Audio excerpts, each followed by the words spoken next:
Welcome to the Caregiver Relief Podcast, where we provide essential information, heartfelt support, and practical resources to empower caregivers and seniors in their daily journeys.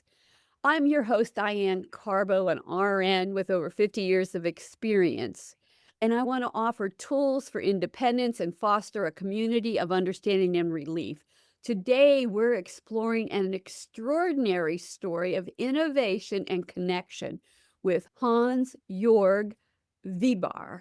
Hans is the founder of Be My Eyes. As a Danish craftsman living with low, Hans turned his personal experiences into a revolutionary app that links people who are blind or have low vision with sighted volunteers worldwide for an on-demand visual assistance. Launched in 2015, it attracted 10,000 volunteers in just 24 hours and now serves millions in over 180 languages, easing burdens for caregivers and promoting self-reliance for seniors with visual challenges. This episode is sponsored by myvitalvault.net, your all-in-one life organizer for aging adults and caregivers. It's designed to help you securely store your essential legal, medical, and emergency information in one easy-to-access place. Because when a crisis hits, being prepared can make all the difference.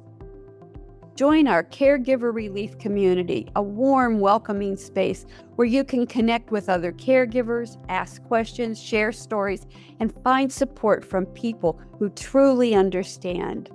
Visit community.caregiverrelief.com to join now, because caregiving is one of the hardest and most meaningful things you'll ever do, and no one should have to do it alone.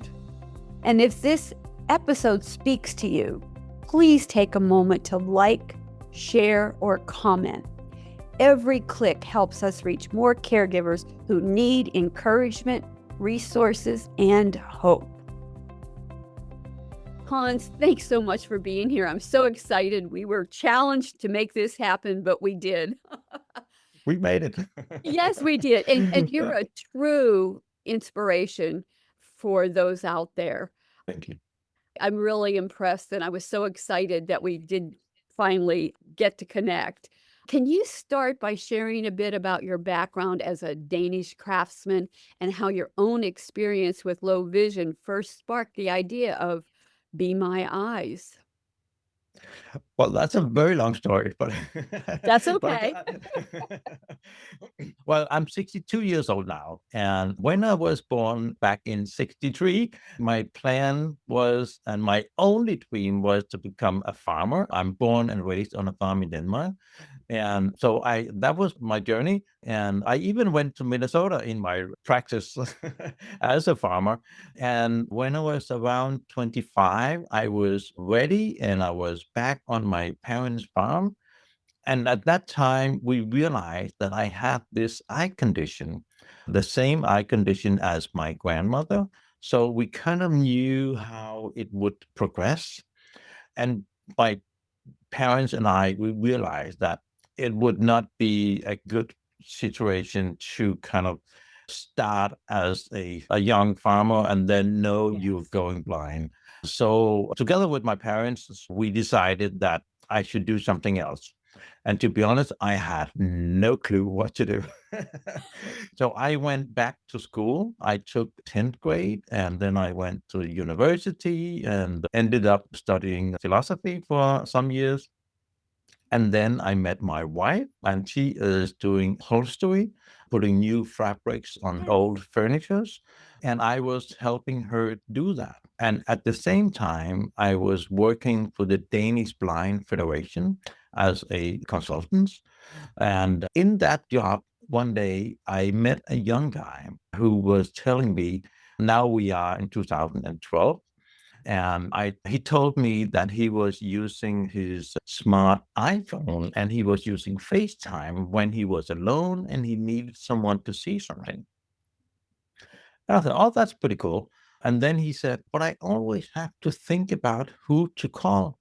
And then I was thinking, oh, maybe we can make a group you can call, so you don't have to kind of think who is available. And did I call my sister yesterday? And is she at work now? And whatever.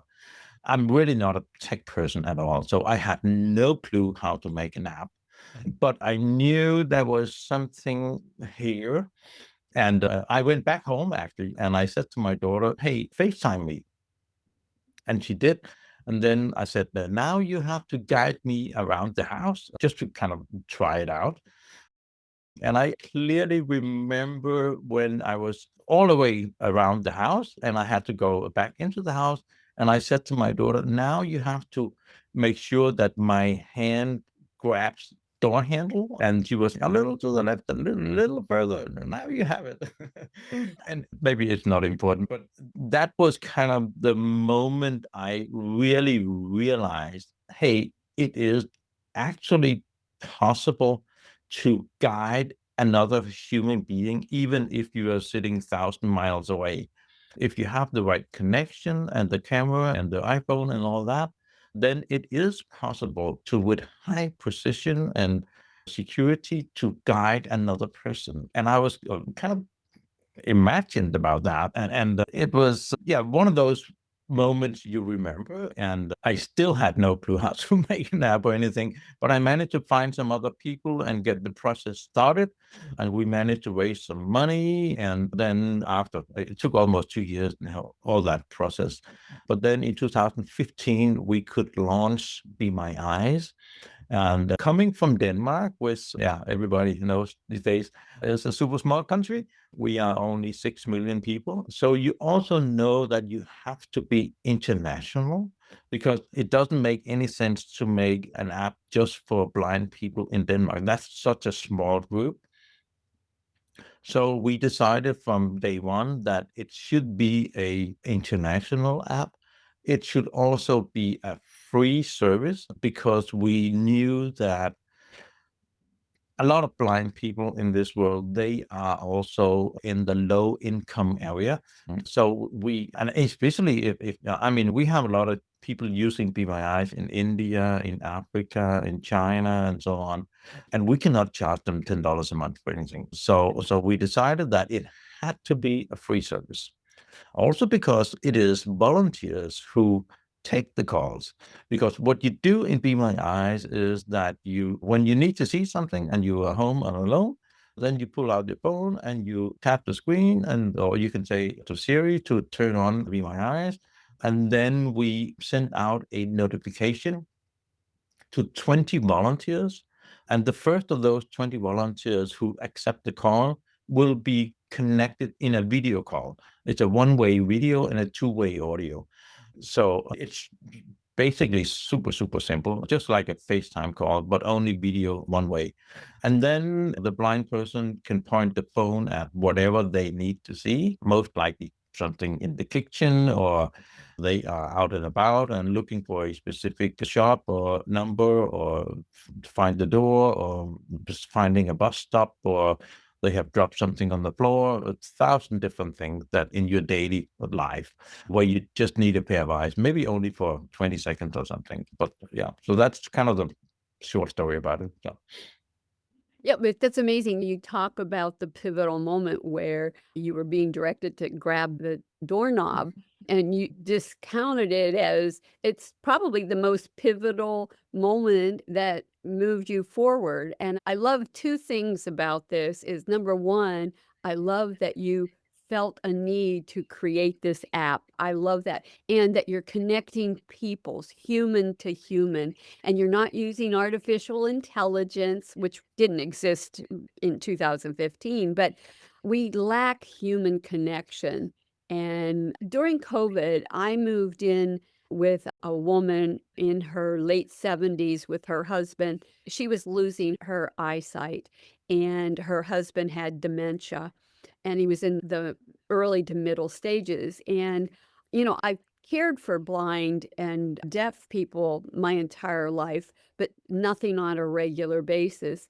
And I watched Joanne as she struggled to do things. So we had fun because we looked into apps or tools that she could use, like to even be able to use the computer. And I found it amazing that there's so much out there that those with low vision don't know. And the other thing I love about this is you've made it free because you're right. Most people with low vision or total blindness are here in our country are on disability, which gives them no funds at all for basic needs, not enough for basic needs. So it's really a challenge for them to have this service. So kudos to you. I'm just so excited. My goal is to bring these types of programs or platforms to my growing senior and caregivers. Now, today, Be My Eyes has millions of volunteers supporting users in over 180 languages. How has the app evolved since its inception to handle such scale and diversity? Well, I remember, especially the scale was a little of a challenge in the beginning, but of course, it's basically a matter of having more computers work for you.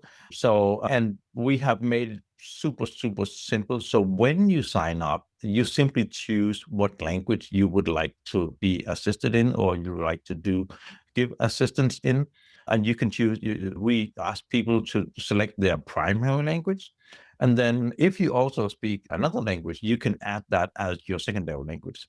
If you speak English, you don't have to have a secondary language. So, but if you speak Danish or Greenlandish or something like that, super small languages, then it might be helpful to have a secondary language, because what happens if I wake up 2 o'clock at night and I want to get some assistance for something, then we do not call anyone in Denmark at 2 o'clock at night, but we try to find someone in another time zone. And that's the huge benefit of having 10 million volunteers all over the globe. Because even in small languages like Danish, we do have Danes who live in Australia or in the US, and who are also volunteers at Be My Eyes. So I can get assistance in my own language in the middle of the night without disturbing all the Danish people in Denmark. But of course, if you have a very small language, then there may not be any volunteers available in other time zone, say Icelandic or something. But then if you have added, hey, I also speak French or English or German or whatever, then we can always find someone who can assist you. Maybe not in your mother tongue, but if it is a matter of finding something, or most things you can also do in your secondary language if you speak it rather well. So that is how we can assist people 24/7 without disturbing our volunteers 24/7. And that is the benefit of this huge scale we have achieved over the years. So we're super proud about that. You said that we are not using AI, and I may disappoint you a little bit because we are. Well, I know that you Yeah. must be using Yeah. AI for some things, but, Yeah. my thought was 2015, you definitely didn't have AI. No, no, that's right. But it's kind of an interesting story, because in 2023, after OpenAI, they launched the ChatGPT and all that. We also partnered up with OpenAI, and now you can choose. And this is, we love our volunteers, and they are being used more and more. But some people also just don't like to talk. Maybe they are a little shy, or they find it a little uncomfortable to talk to strangers or something like that. So we are so happy that we can offer a choice. So now you can choose if you want to take a photo and get an AI description of the photo, and you get some amazing descriptions. Or you can say, hey, I don't want to talk to a computer, I want a real person. And then you can just click the call a volunteer button. And we can see that the AI part is being used more than our volunteers, which is perfectly okay as long as it is your choice. You can choose whether you want to do the one thing or the other thing. And we don't really care what service you are using. So, well, yeah, just to say that. Thank you. Mm. I love that you're staying on top of technology and you're evolving. Now, I'm curious because AI can translate languages now. And, while you're speaking, I have a set of earbuds and I watch international shows. Like I told you, I love some of them. But I laugh because so many languages, so many cultures have intertwined English with their native tongue. Yeah. So, all of a sudden they'll be going blue what they're Yeah, yeah. saying, and then they'll go okay, or yeah, Mm. I just love it. But I listen and to the native tongue because I'm lazy sometime or tired and I don't want to read the subtitles, and it translates for me. And I found that fascinating. It is, yeah, absolutely fascinating. Also, that it can do it in, of course, not simultaneously, but it's really fast. Yeah. And of course, it's rubbish sometimes, but maybe the Yes. conversation is also a little rubbish. I don't know. But you can get, I mean, you can follow along in the conversation and without Yes. too many issues. And there might be some issues with numbers or places or whatever, but it doesn't really matter that much. You can easily follow along, and that it is absolutely amazing Yeah, that that's it is my possible. personal Yeah, experience as well. yeah. Yes, it can be rubbish sometimes. I think, "That doesn't make sense to me when it's translating." But when Mm. I look up, I stop the TV and I rewind it and then read the sentence, and then I go, "Oh, that's what they were saying." But I Yeah. thought you're right. I get the tone or what they were saying, but I always check it because I don't trust AI to be 100% No. perfect. That's right. And speaking of translation, when we launched the AI, one of the things that we got just out of the box was translation of the description into, I think, almost 50 different languages, which is mind blowing, without us having to do anything other than tell OpenAI, hey, this person has chosen Danish as the language. And Uh-huh. then the description will be in a really, really good Danish language. Of course, if you really look for it, you can see, oh, this is translated. But most often, you would not notice that at all, which I think is kind of mind blowing for such a rather small language. I mean, English and Spanish and German and French and Italian, they are, I mean, way, way bigger languages. But you get a really good description in Danish as well. So I think that's also mind blowing, basically. Yes, it is. Now, as somebody with low vision yourself, how has founding Be My Eyes personally changed your perspective on accessibility and community support? Well, I, of course, have been talking to one of the great things about being the founder of Be My Eyes is that I have been invited to many, many different countries, to conferences and giving a speech about Be My Eyes. And then I just love to sit down and talk to people in different countries and ask them, okay, how is it to be a blind person in the middle of Italy or Brazil or Japan or whatever? And finding out that, of course, I mean, being a blind person is, of course, different, but it is more alike no matter what country you live in. But the access you have to resources is very, very different. And coming from Denmark, where we like to, yeah, brag about our welfare system, and then talk to someone who lives in a small country in Africa or something like that, that's a very different story. And so I have the deepest respect for people who have to cope with different situations, and also a matter of public opinion.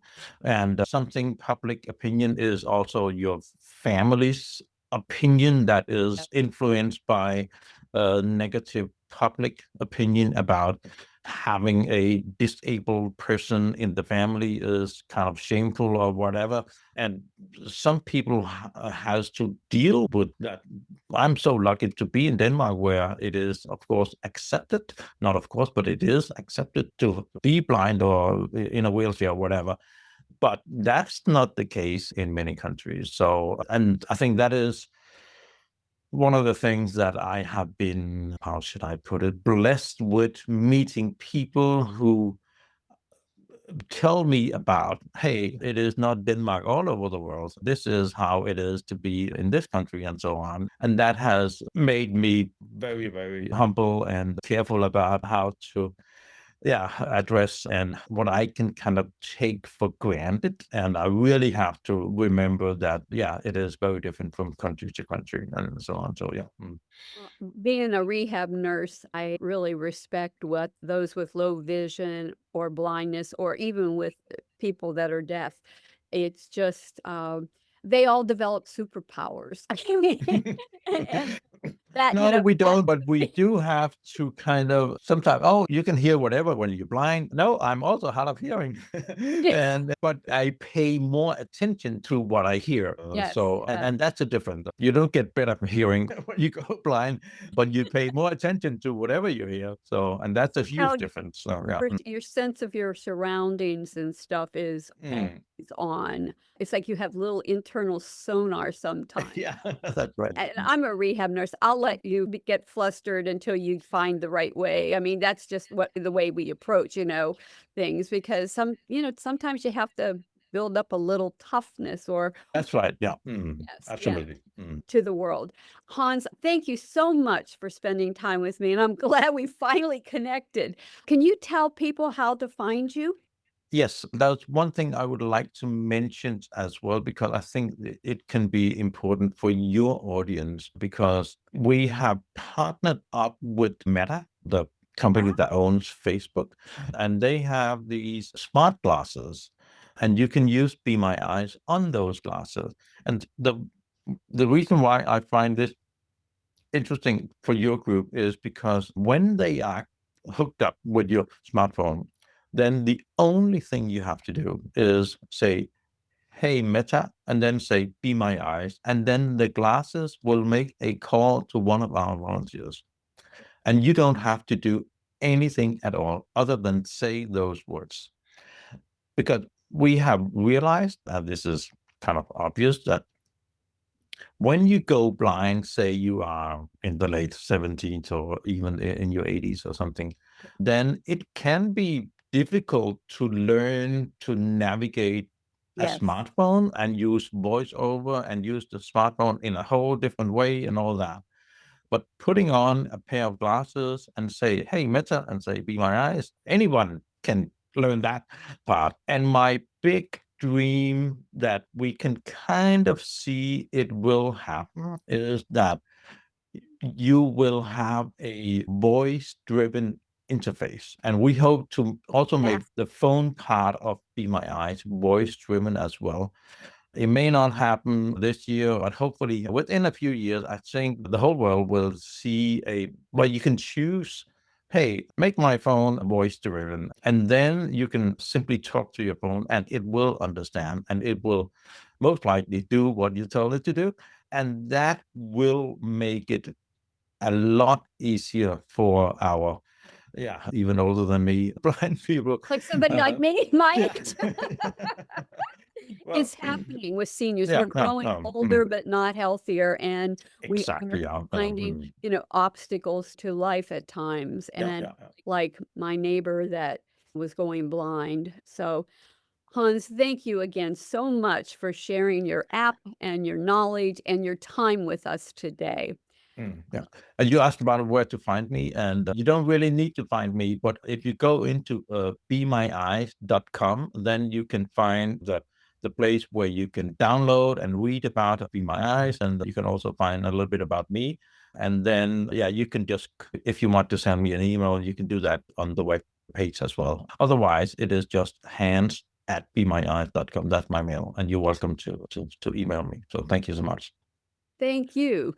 To my family caregivers out there, you are the most important part of the caregiving equation. Without you, it all falls apart. So please learn to be gentle with yourself. Practice self care every day because you are worth it.